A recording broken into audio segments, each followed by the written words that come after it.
ถ้าหากเจ้าเลือกทางเดินที่ผิดพลาดถ้าหากเจ้าตัดสินใจผิดพลาดในมื้อนี้เจ้าคิดว่าชีวิตการเป็นอยู่ของเจ้าจะเป็นแนวใดและเจ้าอาจจะพลาดโอกาสอย่างแดพวกเฮาได้สนทนากับสาวหนุ่มลาวผู้ที่ได้เลือกเดินในเส้นทางนั้นค่อยคิดว่าถ้าค่อยมีเวียกเฮ็ดงานทำทุกสิ่งทุกอย่างจะดีขึ้นแต่มันก็บ่เสมอไปเวียกที่ค่อยเฮ็ดแม้นเวียกที่ได้รับเงินเดือนต่ำและบ่มีโอกาสที่จะก้าวหน้า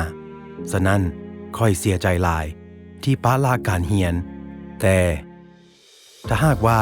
เจ้าเลือกที่จะสืบต่อเรียนถ้าหากว่าเจ้าประเสริญกับความท้าทายเหล่านั้นอย่างแหงโดยรู้ว่าการศึกษาของเจ้าเป็นเครื่องมือที่มีพลังที่สุดสำหรับอนาคตของเจ้า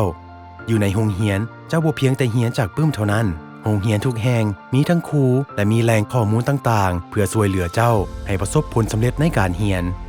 การศึกษาของเจ้าบ่เพียงแต่เป็นสิ่งที่เจ้าเรียนเท่านั้นแต่มันเป็นการลงทุนใส่ในการพัฒนาตนเองเพื่ออนาคตของตนเองและเพื่อการพัฒนาประเทศชาติ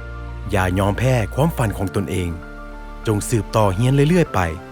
อนาคตของเจ้าจะสดใสดีขึ้น